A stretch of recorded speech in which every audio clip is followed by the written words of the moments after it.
Hi friends, ఇవాళ నేను మీకు చూపించబోయేది ఫిష్ ఎగ్ ఫ్రై అండి. ఫిష్ ఎగ్ ఫ్రై చాలామందికి తెలిసి ఉంటుంది ఎలా తయారు చేస్తారని. తీసుకునేటప్పుడు కూడా ఆ జనని తీసుకోరు, అక్కడే వదిలేస్తారనమాట కొంతమంది. ఆ జనని ఎలా తయారు చేస్తామో ఇప్పుడు నేను చూపిస్తాను చూడండి. ఒక పాత్రలో నీళ్లు తీసుకొని దానిపైన వడగిన్ని పెట్టి నీట్గా క్లీన్ చేసుకున్న చేప జన మధ్యలో పెట్టేసేసి దీనిపైన ఒక ఆవిరి బయటికి పోకుండా ఒక స్టీల్ గిన్నె మూత పెట్టేస్తాను అనమాట. ఈ జనలో చాలా నీసు వాసన ఉంటుందండి. ఆ నీసు అంతాను కింద పాత్రలోకి వెళ్ళిపోద్ది, నీట్గా ఉడికిపోద్ది కూడా జన.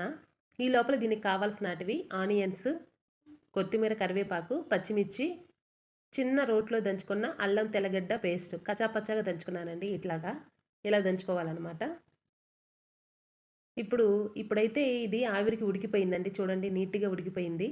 ఇప్పుడు దీన్ని తీసేసుకుందాం మనం ఒక ప్లేట్లోకి. చూడండి, ఆ నీసు నీళ్ళన్నీ కూడా కిందకి వెళ్ళిపోయాయి అనమాట. ఇంకా నీసు వాసన ఉండదు. ఇట్లాగా ఉడకబెట్టుకోవాలా.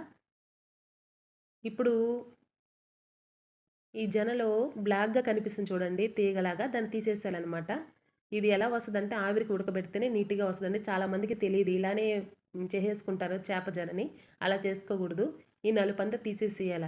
ఇది ఒక విధంగా చెప్పాలంటే మనము కోడిగుడ్డు ఉడకబెట్టుకుంటాం కదా, ఉడకబెట్టుకున్న తర్వాత బొసక తీసేటప్పుడు పైన బొసక వస్తుంది చూడండి, అలా వస్తుంది ఇది. ఈ చేప జనకు కూడా అలానే వస్తుంది అనమాట. ఆ నలుపంతా తీసేసుకొని పక్కన పెట్టేసుకోవాలా. ఇప్పుడు ఇంకా మీకు ఇంకో దాంట్లో చూపిస్తాను చూడండి. చూడండి, ఇట్లాగా ఈ బొసక, నలుపు బొసక ఉంది కదా, అది మొత్తం తీసేసుకోవాలి. క్లీన్గా తీసేసుకోవాలా. తీసేసుకొని పక్కన పెట్టేసుకోవాలన్నమాట. సో తెలియని వాళ్ళు ఎవరైనా ఉంటే ఇలా ప్రాసెస్ చేసుకోండి ఫ్రెండ్స్. చేప జన చాలామంది తీసుకోరు అనమాట. ఎందుకు మనకు తెలియంది చేసుకోవడం అవసరం లేదని వదిలేస్తుంటారు. సో అట్లా కాదు, ఇది ఈవినింగ్ స్నాక్స్కి చాలా బాగుంటుంది. పిల్లలు కూడా లైక్ చేస్తారు. ఇలాగా చేసుకున్న తర్వాత ఇడ్లీ పొడిలాగా చేసి పక్కన పెట్టేసుకోవాలి. ఇప్పుడు దీంట్లోకి వచ్చేసి సాల్టు,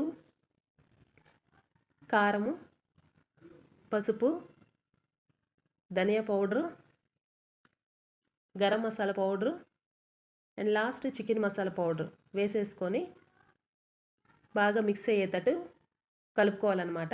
ఇలా బాగా మిక్స్ అయిన తర్వాత పక్కన పెట్టేసుకోవాలి. ఇలాగా బాగా మిక్స్ చేసుకోవాలన్నమాట. ఇప్పుడు మనం ఒక కడాయి పెట్టేసేసుకొని ఆ కడాయిలో 3 స్పూన్స్ ఆయిల్ వేయాలి. ఆయిల్ హీట్ ఎక్కిన తర్వాత ఆవాలు, జీలకర్ర, పచ్చిమిర్చి, ఆనియన్స్ బాగా ఫ్రై చేసుకోవాలి. ఇలాగా బాగా ఫ్రై చేసుకోవాలి. ఇప్పుడు అల్లం తెల్లగడ్డ పేస్ట్ వేసేసుకోవాలా. కొత్తిమీర, కరివేపాకు కూడా వేసేసుకోవాలా. బాగా ఫ్రై చేసేసుకున్న తర్వాత ఈ పక్కనే పెట్టుకున్న జనని దీంట్లో వేసేసి ఫ్రై చేసుకోవాలన్నమాట. ఇది ఒక 20 మినిట్స్ పడుతుందండి. చాలా ప్రాసెస్ అనమాట. బాగా ఫ్రై చేసుకున్న తర్వాత లాస్ట్ ఎండింగ్లో మిరియాల పౌడరు.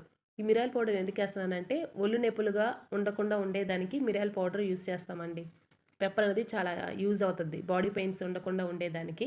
ఇప్పుడు టేస్ట్ చేస్తున్నారు ఇంట్లో వాళ్ళు. సో చాలా బాగుందని చెప్పారు ఫ్రెండ్స్.